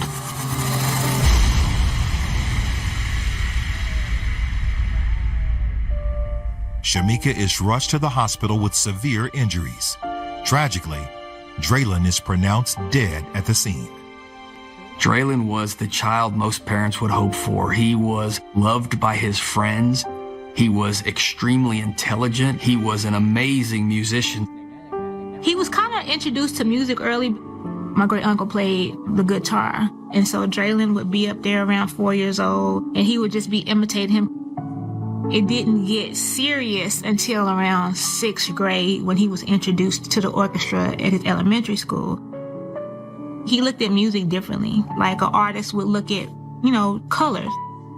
I just felt like if I put him in the right place, everything would else fall in place. Being in classical music and a person of color, that you're often one of the only ones. I came across people that was like, it meant something to me to see another, young man of color up there with his level of confidence. This was a young man who was going to do amazing things in his life. Like the first bombing, there is nothing about Draylon's or his mother's life that explains why they would be targeted. But before investigators have even finished processing the scene, a third bomb goes off. The location is a Hispanic neighborhood in southeast Austin, not far from Shamika's house. It was a package delivered to the front porch of Miss Herrera. She went to go, like anybody would, there's a package on my door, I'm going to pick it up and take a look at it. It went off right there. She suffered serious injuries to an arm and a hand, but we were grateful that she survived the initial blast. Authorities know the next victim might not be as lucky, and by now, there's little doubt this will happen again. We realized at this point that our city was under attack, and you are left with this sickening feeling of how many more bombs have been placed in front of people's homes across the community. How many poor people are going to get injured or killed? The question is, how do we get a handle on this? How do we start getting in front of the bomber? People were concerned and nervous, and you could see that boiling up. As police leaders, you've got a job to do, but to be completely honest, the human in you you're panicked a little bit. Despite their best efforts, investigators are unable to find a link between the victims. But to the residents of East Austin, the connection is obvious. Only thing that can spot the type of hate is the same thing that spot the type of hate for hundreds of years, and that's racism. So that's what I immediately went to. I was receiving calls from many of the community leaders that we had relationships with saying, hey, this looks very clearly, are you going to come out and say it's a hate crime, it's a civil rights violation? If you're black and you live in Texas, let alone America, you've been exposed to, whether you want to or not, enough racism to know that it is alive, it's kicking and screaming, and it is real. And you're not crazy to think that somebody would go to those lengths. I was afraid. The FBI cautions against drawing conclusions and decides to wait for more evidence before declaring the bomber's motives. And what I always say to people is, hey, the FBI can't be wrong. I can't get on TV and change my story every 4 hours or I'm going to lose credibility. Whatever tag I put on it is somewhat immaterial as long as I stop this and I solve it. So when you pull away from saying, we are seeing a pattern, we are investigating to see if that pattern holds and that black people are being targeted, it was a huge missed opportunity, and it set us back with trust in the police department. In the absence of an official statement, the NAACP and other community leaders fill the void. Yeah, the environment here is very, very threatening, very dangerous, and also has a lot of white supremacist groups. The problem with the strategy around caution, in case it's not that, doesn't help somebody if you are black, right? So while you're figuring it out, we're going to be in the streets by phone, by email message, by newsletter from the NAACP on, saying, protect yourself, don't pick up a package. But the terror isn't limited to the streets of East Austin. The entire city is now on edge. Over the next few days, police receive over 700 calls about suspicious package deliveries. It took a real toll on the community. The citizens were worried, in fear of what was going to happen next. After 3 bombings in less than 2 weeks, Austin police are desperate for any leads to identify who's responsible. Sifting through hundreds of phone calls from concerned citizens, investigators managed to locate 2 possible suspects. Our investigation honed in on a couple of people that were very strong persons of interest, and we had them under 24-hour surveillance. One guy, his nephew had been on the radar because he had talked about having plans for a pipe bomb in the past, and so we were concerned about him, that young man himself. And then his uncle happened to be former military. You're talking 24-hour surveillance, full coverage, ready to interdict if that person was to drop an explosive device. But while police are busy tracking the 2 new suspects, a 4th bomb explodes. 2 young men were heading down the sidewalk. One was walking, one had a bike, and they were headed to a trailhead right there at the end of the street to go get some exercise. They came across the tripwire, activated the bomb, and suffered serious injuries to their lower extremities. The 2 victims are rushed to the hospital. Luckily, they both survive. Hey, we have confirmed shrapnel. This latest bombing sends the investigation into an entirely new direction, however. Since their 2 best suspects were under constant surveillance, detectives know they couldn't have done it. And when bomb number 4 went off, they were nowhere near it. So we went from feeling really good, thinking we had 2 solid, persons of interest, to just the bottom falling out when bomb number 4 went off. You see where it's anchored? Yeah. This is just that they didn't interact with us. That means they're back to square one. It wasn't just special agents with the 2 agencies and detectives with APD. Callers taking in the tip lines and typing those up and routing them through us. We had all kinds of logistical support. We had the local grocery chain, HEB, providing, breakfast and coffee for us in the morning, because it was from sunup until way after sundown. This was something extremely important to all of us.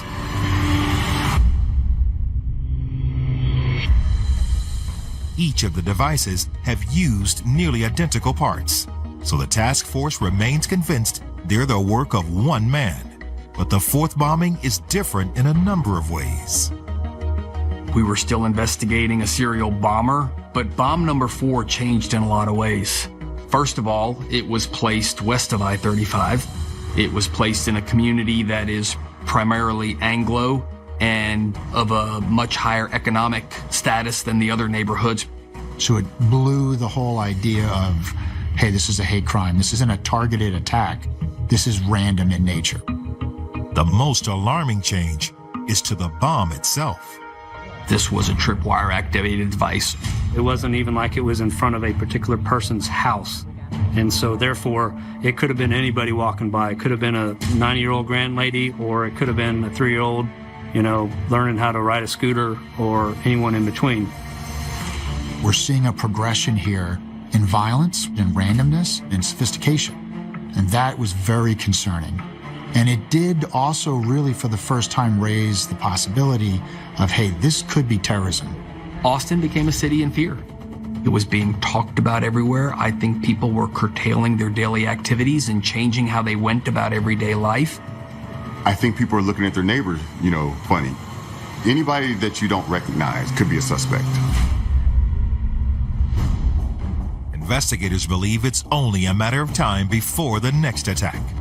And sure enough, on March 20th, a 5th bomb detonates at a FedEx facility 50 miles south of Austin. During the course of it going along his conveyor belt, it got hit and detonated. There's people on site there, but no one injured. Now we're like, okay, now he's stepping it up again. Now he's mailing stuff. Now we've got a whole new level of worry on our hands. Detectives worked with FedEx to identify the sender. The package was paid for in cash with a false return address, but there is security camera footage of the man who dropped it off. He was wearing a hat, a fake wig, a t-shirt, and had some gloves with rubber palms like they're package handling gloves. He is obviously wearing a disguise. For the first time, investigators are getting a look at the man who's been terrorizing the city. But there's a problem. We were able to identify where the bomber dropped that device into the system, but he didn't drop just one, he dropped two.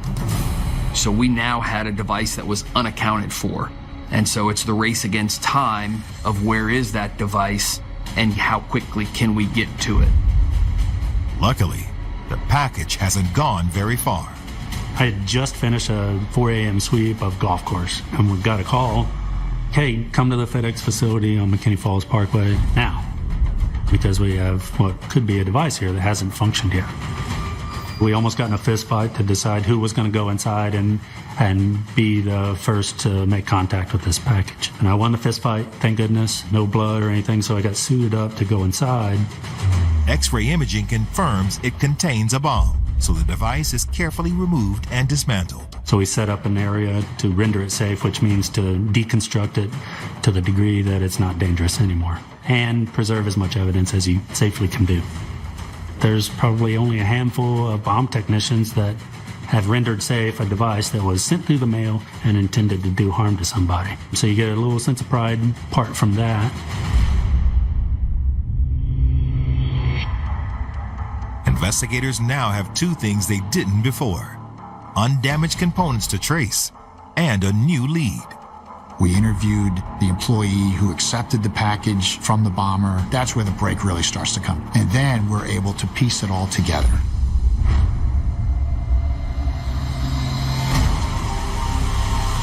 While residents of Austin are relieved to hear police are finally zeroing in on a suspect, those on the east side find the timing questionable. I do think you do have some minority individuals that thought, okay, now that something's happened on the west side of Austin, now law enforcement is going to go and really figure this out. The thing that gave me righteous anger was the stories of the first three kind of dissipated, and the focus became on the two white men on the west side. It was almost like it became validated and qualified to be something serious when that happened. Over the course of its history, Austin has been a city divided by more than just a highway. Issues of race and inequality have become a part of everyday life for many living on its east side. Austin's always been a city to try to make the rest of the world feel like they've gotten past that, when in fact it's more prevalent here than in a lot of other places, because it's a system that's here. But now, with the city under siege by a serial bomber, everyone is united in fear. Investigators now have their first solid lead, however. A FedEx employee who vividly remembers the man who attempted to ship the latest bomb. The clerk at the FedEx facility thought that he was kind of weird, abnormal, because the way he was dressed, he had a wig on, he was wearing gloves. The suspect looked and acted oddly enough that the employee paid attention to him. He happened to follow him out and noticed that he walked several businesses down to a red pickup truck. The employee didn't see the suspect's license plate, but he's able to describe the make and model of his truck. That was a red Ford Ranger. So now we had a car that we identified as positively being involved. So balls started rolling really fast. You start limiting your gene pool of who could possibly have do this. We know it's a white male at this height driving a red truck. That's where the break really starts to come together. To whittle down the possible suspects, investigators create two lists: white males in Texas who own red Ford Rangers, and anyone who bought parts used in the bombs.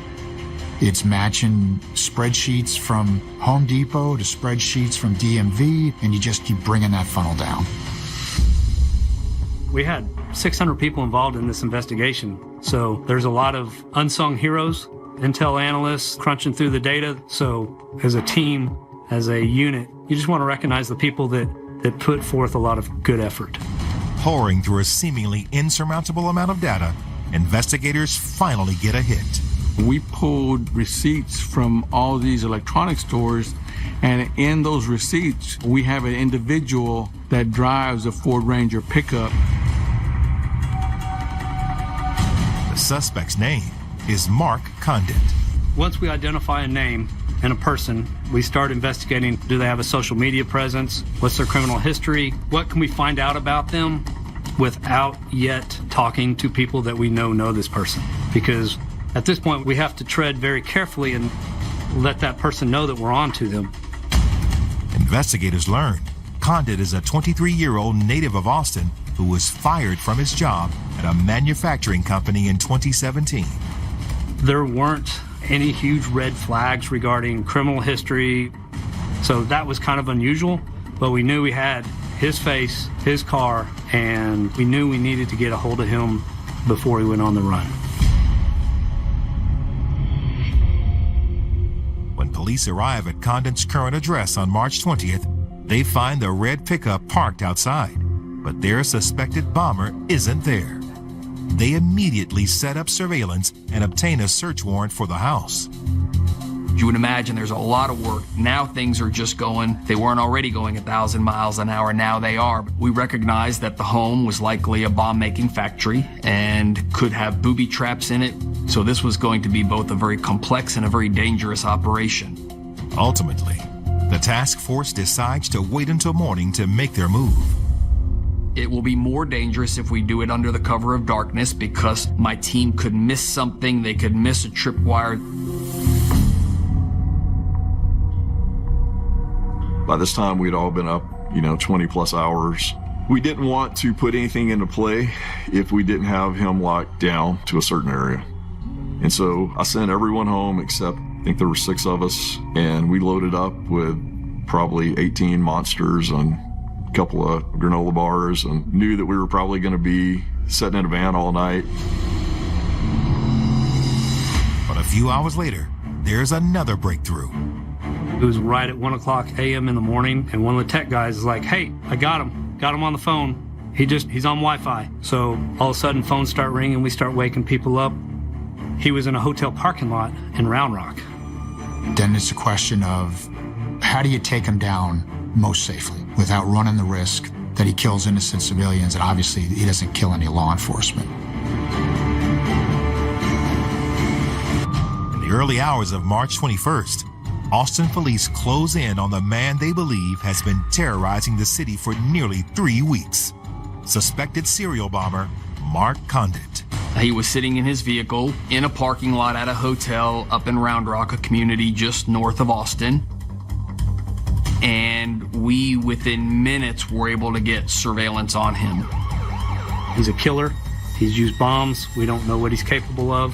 So the game plan is, let's use an armored vehicle for this arrest. Well, those vehicles travel very slowly. But while the SWAT team is waiting, Condit suddenly speeds away. Air to ground, he's on the move. So at that point is when some game time decisions had to be made. I got him eastbound wall lane. I said, hey, under no circumstance can he get on the freeway. We cannot lose this individual. He came through the parking lot, turned onto the frontage road. We turned in behind him. By this time, I think it was 2 a.m. Still on frontage. Everybody felt comfortable he was going to get on at the next entrance, and the decision was made to make the arrest. To prevent Condit from escaping, the SWAT team decides to ram his vehicle and force it off the road. You make impact, you pin the vehicle, and the team can quickly maneuver out of the van and be on top of the target within seconds. There was no question in anybody's mind that this is a very dangerous arrest. In those vans, there's no seatbelts. The passenger seat actually faces to the rear, and then down both sides of the van are basically bench seats that run the length of the van. So once we made impact, we all ended up on top of one another. First officer out of the van jumped over the pile of guys. That's why he went up, was solo, was by himself, a few seconds before the team was able to catch up to him. But as the officer reaches the window of Condit's vehicle, it's engulfed in a final explosion. Got an explosion inside the vehicle. I was the third one out of the van, and as I'm getting out is when the explosion happened, and I saw the officer fall back a little bit.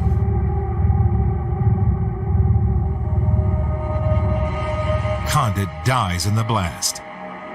Miraculously, no one else is seriously injured.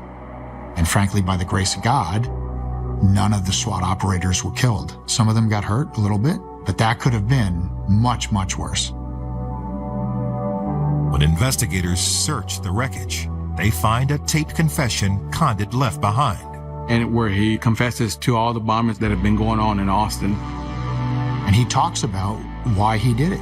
And he very clearly articulates that I'm a psychopath and I just love killing people, which I don't know if that's scarier or not.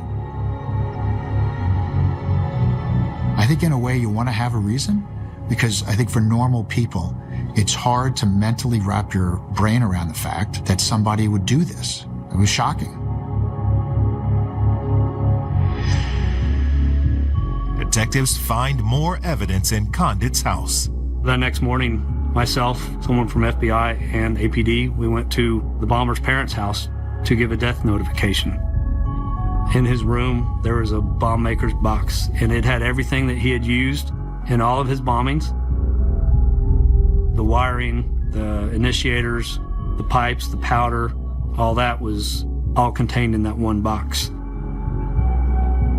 It was obviously a surreal moment for the bomber's parents because they had no idea. They had no idea. In the weeks that follow, residents try to make sense of the tragedy. But despite calls to release the confession video, authorities have sealed it. We never have released that video, and we never will. The only thing that recording would do would make the next person better because he admits mistakes that he made. To me, it was just a really unfulfilling conclusion that we'll never get a proper explanation for why, which I feel would give the families and everybody involved a lot more closure, maybe. The city of Austin has begun the slow process of recovering from the bombings, but some wounds will never heal completely. I think we all still feel the pain of the two men that were killed and the two other teenagers that were seriously wounded. I definitely struggled with the why for a long time. It's a core shattering thing. It's a faith shattering thing. There were so many things he didn't get to do. He didn't get to graduate. He didn't get to go to prom. All of these plans were made and they were never ever able to, go into fruition. For that rattled me, like, really, God? That why will kill you if you continue to think why.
Ui.